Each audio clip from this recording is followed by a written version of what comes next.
Hello mis amores and welcome back to my channel. I hope you're doing great. I hope you're having an amazing day. And tonight we are being mysterious. We're diving into murder mystery, and who better to start us off with than Agatha Christie? The queen of murder mystery, probably. I think I've only ever read one of her novels. I wasn't too big of a fan, to be honest, but I thought maybe some short stories would be nice, especially because her short story collection had this really beautiful cover that I just had to get it. And also we're in winter now, and the collection is called Midwinter Murder, so I had no choice but to get it. Let's see what this is all about. So make yourself comfortable or enjoy cleaning up or whatever keeps you busy, and I'll tell you all about this murder mystery in the story The Chocolate Box. So obviously this is a murder mystery, so I want you guys to take a guess on who the murderer is and tell me in the comments down below. Before we dive into the story though, I want to quickly mention that it contains French words and names that I have no idea how to pronounce because I don't speak French, so if they are wrong, please just pretend they're not and the people are just called whatever I call them. But that said, I hope you enjoy. The Chocolate Box. It was a wild night. Outside, the wind howled malevolently and the rain beat against the windows in great gusts. Poirot and I sat facing the hearth, our legs stretched out to the cheerful blaze. Between us was a small table. On my side of it stood some carefully brewed hot toddy. On Poirot's was a cup of thick, rich chocolate, which I wouldn't have drunk for 100 pounds. Poirot sipped the thick brown mess in the pink china cup and sighed with contentment. Quelle belle vie, he murmured. Yes, this is a good old world, I agreed. Here I am with a job, and a good job too. And here are you, famous. Oh mon ami, protested Poirot. But you are, and rightly so. When I think back on your long line of successes, I'm positively amazed. I don't believe you know what failure is. He'd be a droll kind of original who could say that. No, but seriously, have you ever failed? Innumerable times, my friend. What would you? La bonne chance? It cannot always be on your side. I've been called in too late. Very often another, working toward the same goal, has arrived there first. Twice have I been stricken down with illness just as I was at the point of success. One must take the downs with the ups, my friend. I didn't quite mean that, I said. I meant, had you ever been completely down and out over a case through your own fault? Ah, I comprehend. You ask if I've ever made the complete prize ass of myself, as you say over there? Once, my friend. A slow, reflective smile hovered over his face. Yes, once I made a fool of myself. He sat up suddenly in his chair. See here, my friend, you have, I know, kept a record of my little successes. You shall add one more story to the collection, the story of a failure. He leaned forward and placed a log on the fire. Then, after carefully wiping his hands on a little duster that hung on a nail by the fireplace, he leaned back and commenced his story. That of which I tell you, said M. Poirot, took place in Belgium many years ago. It was at the time of the terrible struggle in France between church and state. M. Paul Deroulard was a French deputy of note. It was an open secret that the portfolio of a minister awaited him. He was among the bitterest of the anti-Catholic party, and it was certain that on his accession to power, he would have to face violent enmity. He was in many ways a peculiar man. Though he neither drank nor smoked, he was nevertheless not so scrupulous in other ways. You comprehend, Hastings. C'est de femmes, toujours de femmes. Anyway, he'd married some years earlier a young lady from Brussels who had brought him a substantial dot.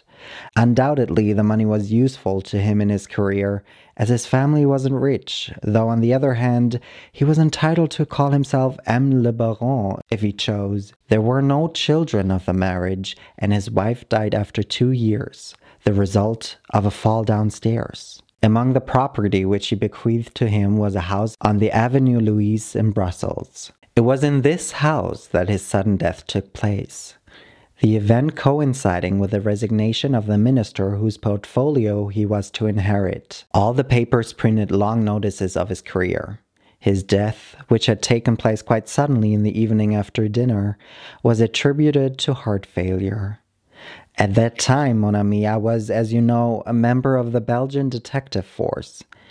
The death of M. Paul Déroulard was not particularly interesting to me. I am, as you also know, bon catholique, and his demise seemed to me fortunate. It was some 3 days afterwards, when my vacation had just begun, that I received a visitor at my own apartments. A lady, heavily veiled, but evidently quite young, and I perceived at once that she was a jeune fille tout à fait comme il faut. You are Monsieur Hercule Poirot? She asked in a low, sweet voice. I bowed. Of the detective service? Again I bowed. Be seated, I pray for you, mademoiselle, I said. She accepted a chair and drew aside her veil. Her face was charming, though marred with tears, and haunted as though with some poignant anxiety. Monsieur, she said, I understand that you are now taking a vacation. Therefore you'll be free to take up a private case. You understand that I don't wish to call in the police. I shook my head. I fear what you're asking is impossible, mademoiselle. Even though on vacation, I am still of the police. She leaned forward. All that I ask of you is to investigate. The result of your investigations you are at perfect liberty to report to the police. If what I believe to be true is true, we shall need all the machinery of the law. That placed a somewhat different complexion on the matter, and I placed myself at her service without more ado. A slight color rose in her cheeks. I thank you, monsieur. It is the death of M. Paul Déroulard that I ask you to investigate. Comment? I exclaimed, surprised. Monsieur, I have nothing to go upon, nothing but my woman's instinct, but I am convinced, I tell you, that M. Déroulard did not die a natural death. But surely the doctors may be mistaken. He was so robust, so strong. Ah, Monsieur Poirot, I beseech of you to help me. The poor child was almost beside herself.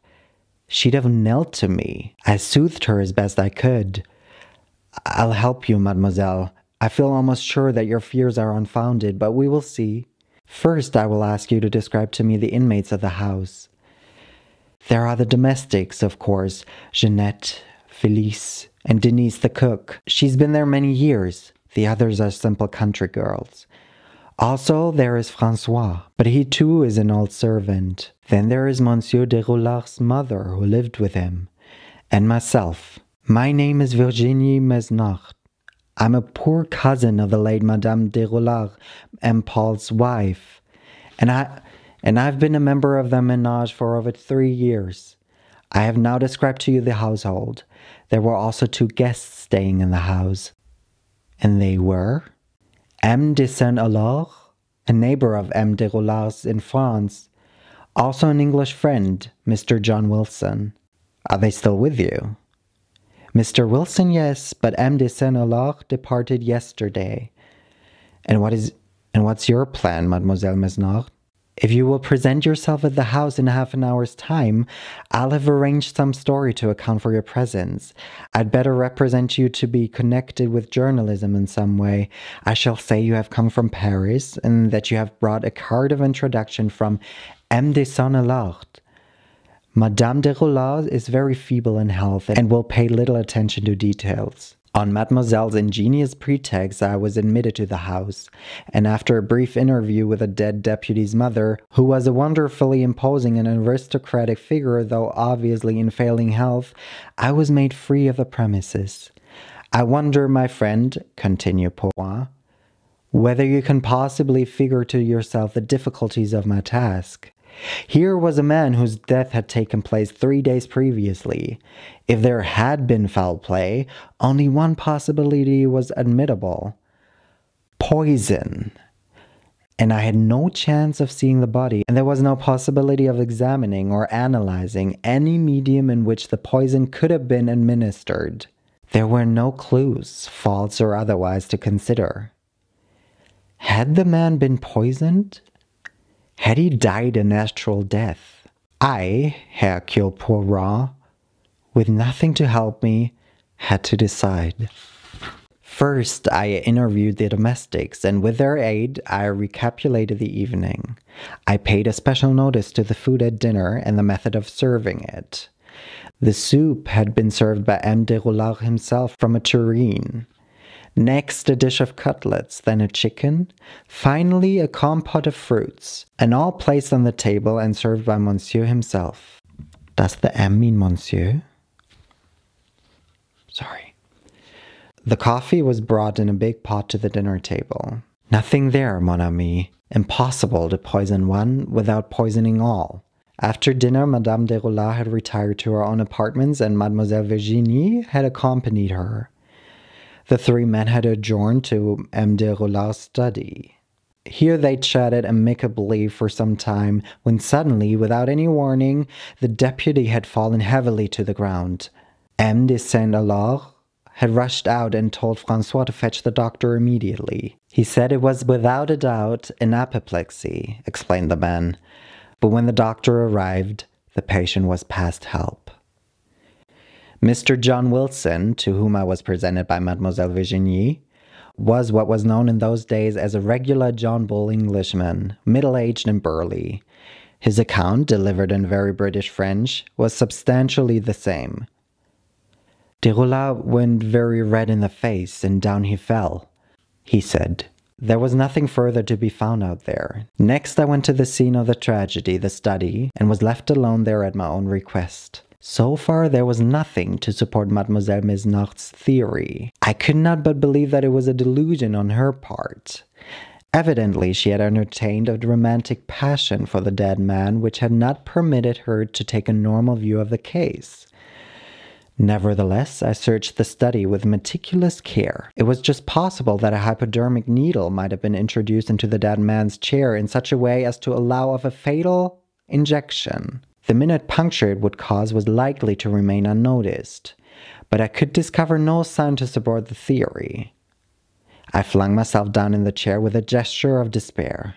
I abandon it, I said aloud. There is not a clue anywhere. Everything is perfectly normal. As I said the words, my eyes fell on a large box of chocolates standing on a table nearby, and my heart gave a leap.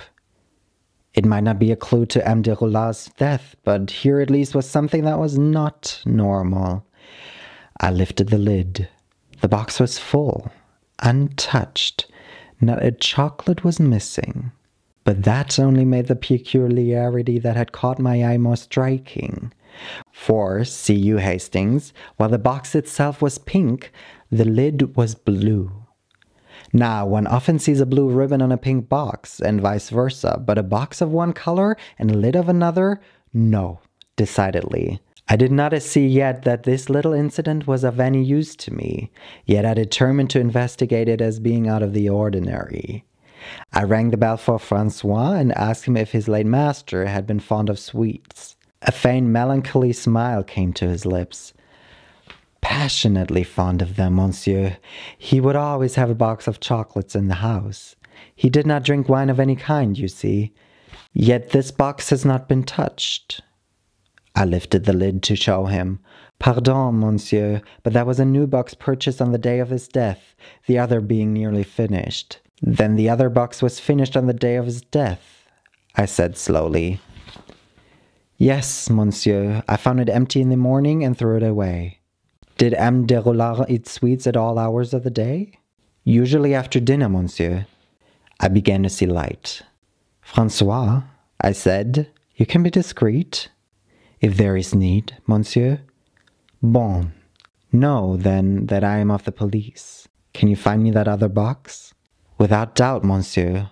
I'll be in the dustbin. He departed and returned in a few minutes with the dust-covered object. It was the duplicate of the box I held, save for the fact that this time the box was blue and the lid was pink. I thanked Francois, recommended him once more to be discreet, and left the house in the Avenue Louise without more ado. Next, I called upon the doctor who had attended M. de Roulard. With him, I had a difficult task.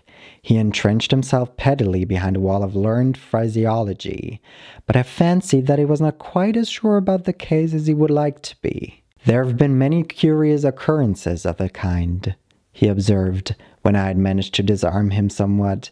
A sudden fit of anger, a violent emotion, after a heavy dinner. Then, with an access of rage, the blood flies to the head and psst, there you are. But M. de Roulard had had no violent emotion. No? I made sure that he had been having a stormy altercation with M. de Saint-Alard. Why should he? C'est évident. The doctor shrugged his shoulders. Was not M. de Saint-Alard a Catholic of the most fanatical? Their friendship was being ruined by this question of church and state. Not a day passed without discussions. To M. de Saint-Alard, de Roulard appeared almost antichrist. This was unexpected and gave me food for thought. One more question, doctor. Would it be possible to introduce a fatal dose of poison into a chocolate? It would be possible, I suppose, said the doctor slowly. Pure prussic acid would meet the case if there were no chance of evaporation, and a tiny globule of anything might be swallowed unnoticed. But it doesn't seem a very likely supposition. A chocolate full of morphine or strychnine, he made a wry face. You comprehend, M. Poirot? One bite would be enough. The unwary one would not stand upon ceremony. Thank you, doctor. I withdrew. Next, I made inquiries for the chemists, especially those in the neighborhood of the Avenue Louise. It's good to be of the police. I got the information I wanted without any trouble. Only in one case could I hear of any poison having been supplied to the house in question. This was some eye drops of atropine sulfate for Madame de Roulard. Atropine is a potent poison, and for the moment I was elated. But the symptoms of atropine poisoning are closely allied to those of ptomaine, and bear no resemblance to those I was studying. Besides, the prescription was an old one. Madame de Roulard had suffered from cataract in both eyes for many years. I was turning away discouraged when the chemist's voice called me back. Un moment, M. Poirot. I remember the girl who brought that prescription. She said something about having to go on to the English chemist. You might try there. I did. Once more enforcing my official status, I got the information I wanted. On the day before M. de Roulard's death, they had made up a prescription for Mr. John Wilson. Not that there was any making up about it. They were simply little tablets of trinitrine. I asked if I might see some. He showed me them, and my heart beat faster, for the tiny tablets were of chocolate. Is it a poison? I asked. No, monsieur. Can you describe to me its effect? It lowers the blood pressure. It's given for some forms of heart trouble. It relieves the arterial tension. I interrupted him. Ma foi, this rigmarole says nothing to me. Does it cause the face to flush? Certainly it does. And supposing I ate 10, 20 of your little tablets, what then? I shouldn't advise you to attempt it, he replied dryly. And yet you say it is not poison? There are many things not called poison which can kill a man, he replied as before. I left the shop elated. At last, things had begun to march. I now knew that John Wilson had the means for the crime, but what about the motive? He had come to Belgium on business and had asked M. de Roulard, whom he knew slightly, to put him up. There was apparently no way in which de Roulard's death could benefit him. Moreover, I discovered by inquiries in England that he had suffered for some years from that painful form of heart disease known as angina. Therefore, he had a genuine right to have those tablets in his possession.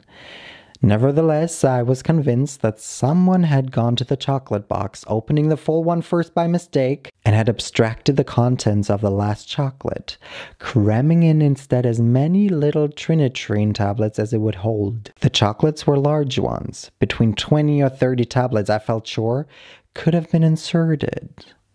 But who'd done this? There were two guests in the house. John Wilson had the means. Saint-Alard had the motive. Remember, he was a fanatic, and there is no fanatic like a religious fanatic. Could he, by any means, have got hold of John Wilson's trinitrine? Another little idea came to me. Ah, you smile at my little ideas. Why had Wilson run out of trinitrine? Surely he would bring an adequate supply from England. I called once more at the house in the Avenue Louise. Wilson was out, but I saw the girl who did his room, Felicie. I demanded of her immediately whether it was not true that M. Wilson had lost a bottle from his washstand some little time ago. The girl responded eagerly. It was quite true. She, Felicie, had been blamed for it. The English gentleman had evidently thought that she had broken it and did not like to say so, whereas she had never touched it. Without doubt, it was Jeanette always nosing around where she had no business to be. I calmed the flow of words and took my leave. I knew now all that I wanted to know. It remained for me to prove my case. That, I felt, wouldn't be easy. I might be sure that St-Alloch had removed the bottle of Trinity from John Wilson's washstand, but to convince others, I would have to produce evidence. And I had none to produce. Never mind, I knew. That was the great thing. You remember our difficulty in the Styles case, Hastings? There again, I knew. But it took me a long time to find the last link which made my chain of evidence against the murderer complete. I asked for an interview with Mademoiselle Mesnacht. She came at once. I demanded of her the address of the M. de St-Alloch. A look of trouble came over her face. Why do you want it, monsieur? Mademoiselle, it's necessary. She seemed doubtful, troubled. He can tell you nothing. He is a man whose thoughts are not in this world. He hardly notices what goes on around him. Possibly, mademoiselle. Nevertheless, he was an old friend of M. de Rolas. There may be things he can tell me, things of the past, old grudges, old love affairs. The girl flushed and bit her lips. As you please, but I feel sure now that I've been mistaken. It was good of you to accede to my demand, but I was upset, almost distraught at the time. I see now that there is no mystery to solve. Leave it. I beg of you, monsieur.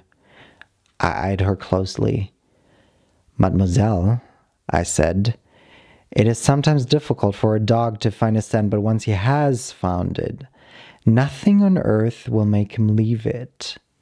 That is, if he is a good dog. And I, mademoiselle, I, Hercule Poirot, am a very good dog. Without a word, she turned away. A few minutes later, she returned with the address written on a sheet of paper. I left the house. François was waiting for me outside. He looked at me anxiously. There's no news, monsieur? Not as yet, my friend. Ah, pauvre monsieur de Rolas, he sighed.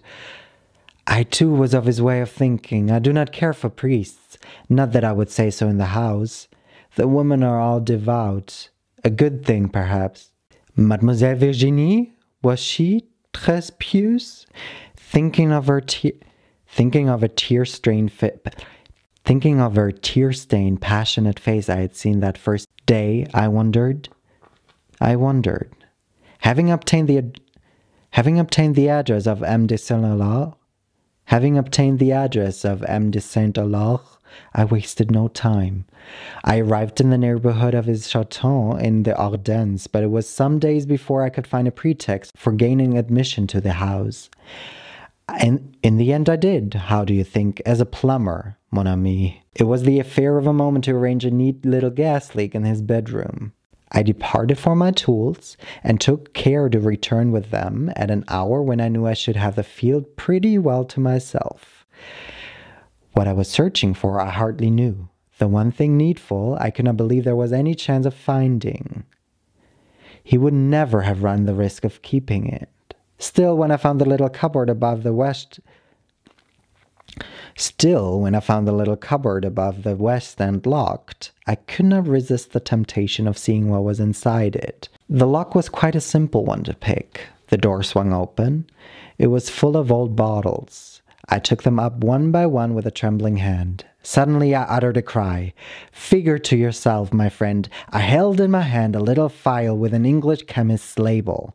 On it were the words, Trinitrine tablets, one to be taken when required. Mr. John Wilson. I controlled my emotion, closed the cupboard, slipped the bottle into my pocket, and continued to repair the gas leak. One must be methodical. Then I left the chateau and took train for my own country as soon as possible. I arrived in Brussels late that night. I was writing out a report for the préfet in the morning when a note was brought to me. It was from old Madame Deroulard, and it summoned me to the house in the Avenue Louise without delay. Francois opened the door to me. Madame la Baronne is awaiting you. He conducted me to her apartments.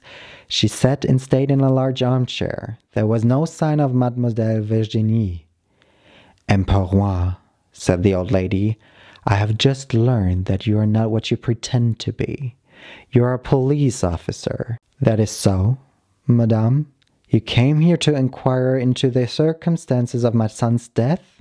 Again I replied, that is so, madame. I should be glad if you would tell me what progress you've made. I hesitated. First, I'd like to know how you've learned all this, madame. From one who is no longer of this world. Her words and the brooding way she uttered them sent a chill to my heart. I was incapable of speech. Therefore, monsieur, I would beg of you most urgently to tell me exactly what progress you have made in your investigation. Madame, my investigation is finished. My son was killed deliberately. You know by whom? Yes, madame. Who, then? M. de Saint-Elorre. You are wrong. M. de Saint-Elorre is incapable of such a crime. The proofs are in my hands. I beg of you once more to tell me all. This time I obeyed, going over each step that had led me to the discovery of the truth. She listened attentively. At the end she nodded her head. Yes, yes, it is all as you say. All but one thing. It was not M. de Saint-Elorre who killed my son. It was I, his mother. I stared at her. She continued to nod her head gently. It is well that I sent for you. It is the providence of the good God that Virginie told me before she departed for the convent what she had done. Listen, Emperor, my son was an evil man. He persecuted the church. He led a life of mortal sin. He dragged down the other souls beside his own. But there was worse than that. As I came out of my room in this house one morning, I saw my daughter-in-law standing at the head of the stairs. She was reading a letter. I saw my son steal up behind her. One swift push, and she fell, striking her head on the marble steps. When they picked her up, she was dead. My son was a murderer, and only I, his mother, knew it. She closed her eyes for a moment. You cannot conceive, monsieur, of my agony, my despair. What was I to do? Denounce him to the police? I could not bring myself to do this. It was my duty, but my flesh was weak. Besides, would they believe me? My eyesight had been failing for some time. They would say I was mistaken. I kept silence, but my conscience gave me no peace. By keeping silence, I too was a murderer. My son inherited his wife's money. He flourished as the green bay tree. And now he was to have a minister's portfolio. His persecution of the church would be redoubled. And there was Virginie. She, poor child, beautiful, naturally pious, was fascinated by him. He had a strange and terrible power over women.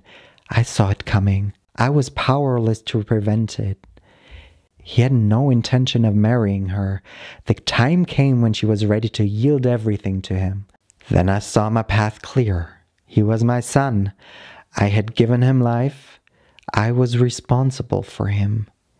He had killed one woman's body. Now he would kill another's soul. I went to Mr. Wilson's room and took the bottle of tablets. He'd once said laughingly that there were enough in it to kill a man. I went into the study and opened the big box of chocolates that always stood on the table. I opened a new box by mistake. The other was on the table also. There was just one chocolate left in it. That simplified things. No one ate chocolates except my son and Virginie. I would keep her with me that night. All went as I had planned. She paused, closing her eyes a minute, then opened them again. Emperor, I am in your hands. They tell me I have not many days to live. I am willing to answer for my action before the good God. Must I answer for it on earth also? I hesitated. But the empty bottle, madame, I said to gain time. How came that into M. de Saint-Aulaur's possession? When he came to say goodbye to me, monsieur, I slipped it into his pocket. I did not know how to get rid of it. You see, I cannot move about much without help, and finding it empty in my rooms might have caused suspicion. You understand, monsieur, she drew herself up to her full height. It was with no idea of casting suspicion on M. de Saint-Aulaur. I never dreamed of such a thing. I thought his valet would find an empty bottle and throw it away without question. I comprehend, madame, I said. And your decision, monsieur? Her voice was firm and unfaltering, her head held as high as ever. I rose to my feet. Madame, I said, I have the honor to wish you a good day. I have made my investigations and failed. The matter is closed. He was silent for a moment, then said quietly, She died just a week later. Mademoiselle Virginie passed through her novitiate and duly took the veil. That, my friend, is the story. I must admit that I do not make a fine figure in it, but that was hardly a failure. I expostulated. What else could you have thought under the circumstances? Ah, sacré mon ami, cried Perron, becoming suddenly animated. Is it that you do not see? But I was 36 times an idiot. My gray cells, they functioned not at all. The whole time I had the clue in my hands. What clue? The chocolate box, do you not see? Would anyone in possession of their full eyesight make such a mistake? I knew Madame Deroulard had cataract. The atropine drops told me that. There was only one person in the household whose eyesight was such that she could not see which lid to replace. It was this chocolate box that started me on the track, and yet up to the end I failed consistently to perceive its real significance. Also, my psychology was at fault. Had M. de Saint-Aulaur been the criminal, he would never have kept an incriminating bottle. Finding it was a proof of his innocence. I'd learned already from Mademoiselle Virginie that he was absent-minded. Altogether, it was a miserable affair that I have recounted to you there. Only to you have I told the story. You comprehend I do not figure well in it. An old lady commits a crime in such a simple and clever fashion that I, Hercule Poirot, am completely deceived. It does not bear thinking of. Forget it, or no, remember it. And if you think at any time that I am growing conceited, it is not likely, but it might arise. I concealed a smile. Oh, bien, my friend, you shall say to me, chocolate box, is it agreed? It's a bargain. After all, said Poirot reflectively, it was an experience. I, who have undoubtedly the finest brain in Europe at present, can afford to be magnanimous. Chocolate box, I murmured gently. Pardon, mon ami? I looked at Poirot's innocent face as he bent forward inquiringly, and my heart smote me. I had suffered often at his hands, but I too, though not possessing the finest brain in Europe, could afford to be magnanimous. Nothing. I lied and lit another pipe, smiling to myself. Well, wasn't that a cute, nice little murder mystery story? I think right from the get-go, we all knew who the murderer was. But if not, please tell me who you thought was the murderer, because I am very intrigued. And with that, I'll see you guys in our next reading video. So thank you guys so much for listening.